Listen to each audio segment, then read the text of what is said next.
नमस्कार दोस्तों, स्वागत करता हूं आपके अपने यूट्यूब चैनल आर के कॉमर्स एंड एजुकेशन में। दोस्तों, आज हम बात करने वाले हैं इंडेक्स और रिपोर्ट, जितने भी सूचकांक और रिपोर्ट है 2020 के लिए, उसके बारे में हम रोज़ 2 रिपोर्ट पढ़ेंगे इसके अंदर, ताकि आने वाले एग्जाम में कोई भी क्वेश्चन आपका इसके अंदर छूटे नहीं और कोई भी पॉइंट ऐसा नहीं छोड़ूंगा कि जिसमें एग्जाम में उससे क्वेश्चन बाहर चला जाए। तो चलिए इसके अंदर रिपोर्ट देख लेते हैं कौन कौन सी रिपोर्ट है। उससे पहले एक बात कहना चाहूँगा, अगर आपने चैनल को प्लीज़ सब्सक्राइब नहीं किया तो प्लीज़ इसको सब्सक्राइब कर लीजिए, ताकि आने वाले टाइम में मैं और रिपोर्ट की आपको अपडेट मिलती रहे। तो चलिए दोस्तों, बात करते हैं इसके अंदर सबसे पहली रिपोर्ट के बारे में। जो सबसे पहली रिपोर्ट है इसके अंदर है वो मानव विकास सूचकांक, मतलब HDI, ह्यूमन डेवलपमेंट इंडेक्स। इसकी परिभाषा में देखेंगे तो आप किसी भी देश के अंदर रहने वाले मानवों के विकास से संबंधित सूचकांक HDI है। दोस्तों, इसके अंदर जो 3 तत्व रखे गए हैं जिस आधार पर यह सूचकांक तैयार किया जाता है वो है स्वास्थ्य, शिक्षा और जीवन स्तर। इसमें इस सूचकांक में स्वास्थ्य हेतु जीवन प्रत्याशा को आधार माना जाता है। इसके अंदर आधार मानकर किसको, जीवन प्रत्याशा, शिक्षा, स्वास्थ्य को आधार मानकर ही इस इंडेक्स की रैंक को तैयार किया जाता है। जो इसके अंदर हमारी अगर बात करें जीवन प्रत्याशा की, तो भारत की जो जीवन प्रत्याशा है वो है 67.3 ईयर्स। तो ये बात भी आप याद रखिएगा, जो भारत की जीवन प्रत्याशा दर है वो है 67.3। इसके बाद बात करें अगर दोस्तों, तो इस सूचकांक को प्रतिवर्ष UNDP, मतलब संयुक्त राष्ट्र विकास कार्यक्रम द्वारा निकाला जाता है हर साल। यूनाइटेड नेशन डेवलपमेंट प्रोग्राम के जरिए इसको प्रतिवर्ष निकाला जाता है। और जो इसके अंदर सबसे प्रथम बार जो इस इंडेक्स को निकाला गया था वो निकाला गया था 1990 में। पाकिस्तानी मूल के अर्थशास्त्री थे महमूद उल हक, जिन्होंने इसको सबसे पहले निकाला था, जिसमें इनके भारतीय अर्थशास्त्री थे अमर्त्य सेन, जिनको पता है आपको इकोनॉमिक्स के लिए इनको नोबेल पुरस्कार भी दिया गया है अमर्त्य सेन जी को। तो इसके बारे में आप ध्यान रखिएगा। सबसे पहले रिपोर्ट निकाली गई थी 1990 में, जिसके अंदर पाकिस्तानी अर्थशास्त्री कौन थे, महमूद उल हक, जिनकी सहायता किसने की थी, हमारे अमर्त्य सेन जी ने। अब UNDP द्वारा इस रिपोर्ट को, जो 2020 के लिए रिपोर्ट निकाली गई थी, वो है इस साल के लिए जो रिपोर्ट निकाली गई थी वो है 9 दिसंबर 2019 को ये रिपोर्ट 2020 के लिए निकाली गई थी। यानी हर वर्ष ये रिपोर्ट निकाली जाती है, लगभग इसी समय के अंदर ये रिपोर्ट निकाली जाती है, और इस पर हमेशा कोई ना कोई एग्जाम में क्वेश्चन बनता ही है। चाहे आप SSC देख लो या रेलवे देख लो या कोई भी एग्ज़ाम देख लो, गवर्नमेंट एग्जाम कोई से भी होंगे, उसके अंदर इन रिपोर्ट्स के बारे में कोई ना कोई क्वेश्चन तो पूछा ही जाता है। इसके बाद बात करते हैं कि इसके अंदर जो स्थान है, भारत का क्या स्थान रहा है और दूसरे देशों का क्या स्थान रहा है। उससे पहले मैं आपको एक और बात बता दूं, इसके अंदर दोस्तों रैंक का जो पॉइंट होते हैं वो रैंक के पॉइंट दिए जाते हैं 3 आधार पर। इसमें सबसे पहला मानक आता है उच्च मानक। कौन सा मानक आता है? उच्च मानक। दूसरा मानक है इसके अंदर मध्यम मानव विकास मानक, और इसमें है निम्नतम। इसमें दोस्तों जो सबसे पहले रखा जाता है वो रखा जाता है पॉइंट जो दिए जाते हैं 0.700 टू 0.799, और मध्यम के अंदर रखा जाता है जिनके पॉइंट होते हैं 0.550 से 0.699 तक, और जो निम्न में रखा जाता है जो 0.550 से नीचे के होते हैं, जिन देशों को पॉइंट मिलते हैं उसके अंदर रखा जाता है निम्नतम वालों को, और वो देश कहलाते हैं निम्नतम मानव विकास वाले देश कहलाते हैं, जो 550 पॉइंट से 0.550 से नीचे वाले पॉइंट होते हैं। तो इस बात का भी आप ध्यान रखिएगा। तो चलिए देख लेते हैं इसमें भारत का कौन सा रैंक है। तो सबसे पहले देखेंगे हम कि जो इसके अंदर देश भाग लेते हैं, वो देश तो कुल कितने भाग लेते हैं, 189 इसके अंदर देश भाग लेते हैं, जिसमें जो इस बार प्रथम स्थान आया है वह है नॉर्वे। लगभग हर वर्ष नॉर्वे को ही प्रथम स्थान दिया जाता है। आप कोई भी इंडेक्स देख लेंगे, लगभग जितने भी इंडेक्स होती है उसमें नॉर्वे का नाम टॉप 10 के अंदर होता ही है, या लगभग फर्स्ट नंबर पे तो होता ही होता है। तो नॉर्वे एक स्पेशल देश थे इन रिपोर्ट्स के लिए। तो सबसे पहले देखते हैं नॉर्वे के अंदर, जिसने 700 से भी अधिक पॉइंट, कितने, 0.954 पॉइंट प्राप्त करके प्रथम स्थान प्राप्त किया। अंतिम स्थान से पहले मैं आपको इसके अंदर जो द्वितीय स्थान है वही बता देता हूँ। इसके अंदर जो सेकंड स्थान आया था वो आया था स्विट्जरलैंड का, जिसके अंदर दोस्तों उसके पॉइंट हैं 0.946। ध्यान रखिएगा, आप इसको लिख लीजिएगा। और जो इसके अंदर तीसरा स्थान था वो तीसरा स्थान था आयरलैंड का, और इसके जो पॉइंट थे वो थे 0.942। तीसरा देश ये हो गया। इसके अंदर अब और जो इसके बाद आया था जर्मनी और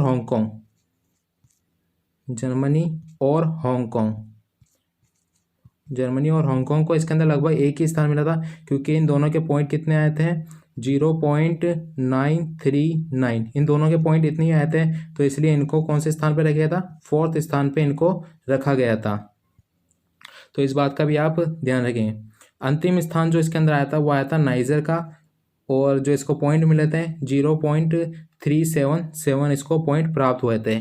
अब बात करते हैं हमारे प्यारे देश भारत के बारे में। जो है भारत का स्थान इसके अंदर 129 रहा है, और भारत को जो पॉइंट मिले हैं वो मिले हैं 0.647 भारत को इसके अंदर पॉइंट मिले हैं, और जो भारत का स्थान है 129वां। तो इसके बारे में थोड़ी चर्चा करते हैं भारत के बारे में। जो इस बार हमको पॉइंट मिले हैं वो मिले हैं 0.647।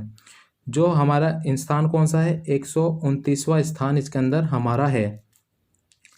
पिछली रिपोर्ट की बात करें तो भारत का स्थान था 130वां, और उस टाइम भारत को जो पॉइंट मिले थे वो मिले थे 0.640। कितना स्थान था हमारा पिछली रिपोर्ट में, ये तो वर्तमान हो गया। और जो इससे पहले की रिपोर्ट थी उसके अंदर हमारा जो था वो 130वां स्थान था। तो ये बात ध्यान रखिएगा, अभी भारत एक स्थान ऊपर चढ़ के कौन सा स्थान हो गया हमारा, 129वां स्थान इसके अंदर हो गया है। अगर इसके बाद दोस्तों हम बात करें हमारे पड़ोसी देशों के बारे में, क्योंकि ये भी कि ध्यान रखने वाली बात होती है कि हमारे पड़ोसी देश में क्या क्या स्थान आया है, इसके ऊपर भी आपका क्वेश्चन बन सकता है, घुमा फिरा कर इसके अंदर क्वेश्चन पूछा जाता है। तो दोस्तों इसके अंदर हमारे जो पड़ोसी देश हैं, हमारे पड़ोसी देश कौन से हैं, पहले उनका नाम लिख लेता हूँ मैं। नीचे से चलते हैं श्रीलंका, फिर आते हैं सबसे ऊपर चीन, फिर आते हैं दाएं में हमारा मालदीव। ठीक है, पहले इन तीनों के बारे में चर्चा कर लेते हैं। तो इसमें रहा था, इसका तो रहा है 71वां स्थान। चीन का इसके अंदर है 85वां स्थान। चीन हमारे ब्रिक्स देशों में आता है, उसके अंदर भी बात करेंगे इसकी। और जो मालदीव है, मालदीव का स्थान रहा था 104 इस वर्ष का ही बता रहा हूँ मैं आपको, जो 2020 के लिए रिपोर्ट निकली है दिसंबर 2019 के अंदर, उसके बारे में। तो ये हो गया हमारे पड़ोसी देश में हमारा और आता है कौन सा, भूटान, बांग्लादेश और पाकिस्तान। तो इसके अंदर आप देखिए भूटान के अंदर जो है स्थान है जो भूटान का वो है 139वां, और बांग्लादेश का स्थान रहा है इसके अंदर 135 नंबर पर, और जो पाकिस्तान का स्थान है वो है 152। तो ये भी आप ध्यान रखिएगा, जो मैंने आपको 6 देश बता दिए हैं पड़ोसी देश में से, उनके भी आप ध्यान रख सकते हैं। जो मैंने लिखा है आप उसको नोट कर लीजिएगा, ताकि आने वाले टाइम में आपको, यानी आप इसका रिवीजन करना चाहें तो रिवीजन कर सकते हैं। इसके बाद दोस्तों हम बात करते हैं हमारे जो ब्रिक्स देश हैं, ब्रिक्स के अंदर जो भारत का है, ब्रिक्स देशों में कौन कौन से क्या स्थान है। तो इसके अंदर आप देखेंगे जो ब्राज़ील है उसका है 79 स्थान। उसके बाद हम बात करें रूस की, तो उसके अंदर स्थान है 49 स्थान। इंडिया का तो आपको पता ही है कौन सा है, 129वां स्थान। चीन का आपको मैंने बता ही दिया है 85वां, और साउथ अफ्रीका का इसके अंदर जो स्थान है दोस्तों वो है 113वां स्थान। तो आप ये भी बात ध्यान रखिएगा, आप इसको नोट भी कर सकते हैं, क्योंकि ये रिपोर्ट बहुत इंपॉर्टेंट होती है, और रोज़ हम 2 रिपोर्ट तो पढ़ने ही वाले हैं, ताकि आपको यानी बाहर नहीं लगे कि ये इतनी रिपोर्ट कैसे एक दिन में नहीं पढ़ सकते। इसलिए हम इसको रोज़ 2 रिपोर्ट पढ़ेंगे, एक छोटी रिपोर्ट और एक बड़ी रिपोर्ट। तो बड़ी रिपोर्ट में तो आपको मैंने बता ही दिया है। अब दोस्तों इसके बाद बात करें हम इसके अंदर ब्रिक्स देशों की, मैंने आपको बात बता दी है, आप इसको रिवाइज करके यानी जो बैक करके भी इसको आप नोट कर सकते हैं। इसके बाद बात करेंगे हम दोस्तों इसकी थीम के बारे में।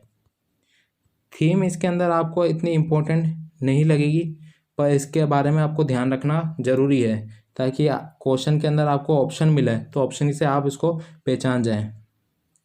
इसके अंदर इसकी थीम रही है वो रही है beyond income, beyond income, beyond income और बियॉन्ड एवरेज, बियॉन्ड टुडे। उसके बाद और जो है inequality in human development in 21 century, वो भी लिख देता हूँ मैं आपको। Inequality in human development in 21st century. तो ये भी बात रखिएगा आप, मैंने आपको उसके बारे में पूरी बात बता दी है कि इसमें भारत का क्या स्थान है और इसमें हमारे और जो प्रथम स्थान है और जो द्वितीय स्थान है उसके बारे में हमने पूरी चर्चा कर ली है। तो इसको आप अगर आपको याद नहीं हो तो आप इसको नोट कर लीजिए, नोट के बारे में आपको रिवाइज करने में आसानी होगी, या आप इस वीडियो को बार बार प्ले करके देखिए जिससे आपको और ज़्यादा समझ में आएगा। इससे आप स्क्रीनशॉट भी ले सकते हैं जिससे आप इसको कभी भी रिवाइज कर सकें। तो इन बातों का दोस्तों ध्यान रखिएगा। तो चलिए दोस्तों आज की दूसरी रिपोर्ट और आखिरी रिपोर्ट के बारे में चर्चा करते हैं। इसके अंदर जो दूसरी रिपोर्ट है ईज़ ऑफ डूइंग बिजनेस 2020 की रिपोर्ट। ये भी एक इम्पॉर्टेंट रिपोर्ट है क्योंकि इसके अंदर भारत का जो परफॉर्मेंस है वो बहुत ज़्यादा सुधरा है और भारत कई स्थान ऊपर आया है, तो इस वजह से इसको जानना ज़रूरी है। जो दोस्तों इसके अंदर जो हमारी इस साल की रिपोर्ट है वो जो रिपोर्ट निकाली गई थी वो निकाली गई थी 24 अक्टूबर 2019 को। 24 अक्टूबर 2019 को इस वर्ष की रिपोर्ट निकाली गई थी जो कि थी 17वीं रिपोर्ट। इस बात को भी आपको ध्यान रखना है कि कौन सी रिपोर्ट थी, वो 17वीं रिपोर्ट थी। ये रिपोर्ट जो विश्व बैंक द्वारा निकाली जाती है, जो कहाँ पे स्थित है, वॉशिंगटन डीसी में। ये हर साल निकाली जाती है किसके द्वारा, विश्व बैंक, जो कहाँ स्थित है, वॉशिंगटन डीसी में। इसके अंदर दोस्तों जो मानक रखे गए हैं वो 10 मानक के आधार पर इसके अंदर रैंकिंग तैयार की जाती है, जिसमें कई तरह के फैक्टर होते हैं जिसके अंदर वो ध्यान रखते हैं कि रैंकिंग किस प्रकार से देनी है, जिसके अंदर किस सरकार द्वारा किस प्रकार से सहयोग किया जाता है और किस प्रकार से वहाँ पे बिजनेस करना आसान है। इस आधार पर यहाँ पे जो 10 मानक है उसके आधार पर इसकी रैंकिंग तय की जाती है।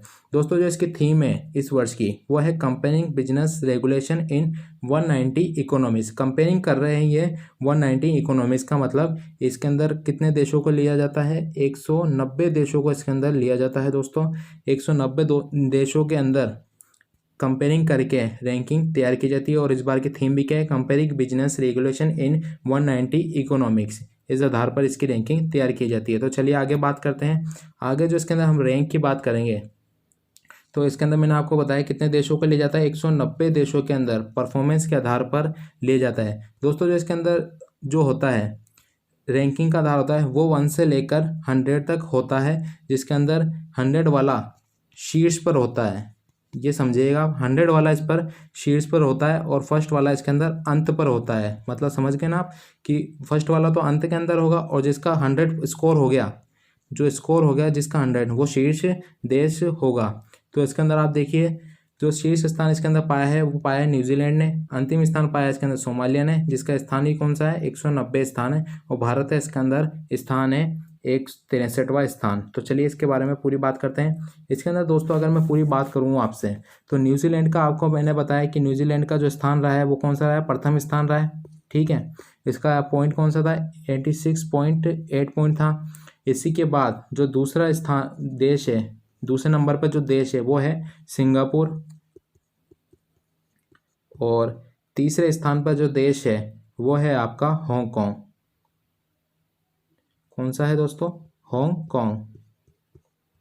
हांगकांग के जो पॉइंट है वो है 85.3 पॉइंट इसके अंदर रखे गए हैं। इसके बाद चौथे और पांचवें को भी अगर आप याद रखना चाहें तो वो भी याद रख सकते हैं। इसके अंदर तीसरे नंबर पे तो है आपका डेनमार्क, और जो चौथे नंबर पे वो है दक्षिण कोरिया, साउथ कोरिया। तो ये भी आप ध्यान रख सकते हैं। इसके बाद बात करें हम दोस्तों कि हमारे पड़ोसी देशों का इसके अंदर क्या हाल है। पड़ोसी देश के बारे में अगर हम बात करेंगे तो सबसे पहले हम देखते हैं कौन कौन से देश हैं। सबसे पहले देखते हैं ऊपर से चीन को, फिर भूटान को और नेपाल को।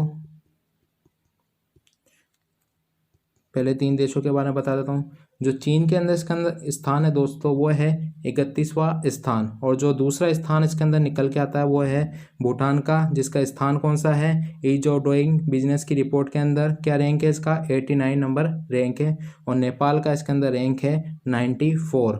इसके बाद बात करें हम, जो 2 देश और बचते हैं हमारे पड़ोस के अंदर, वो है श्रीलंका। श्रीलंका का है 99, और जो पाकिस्तान का है इसके अंदर वो है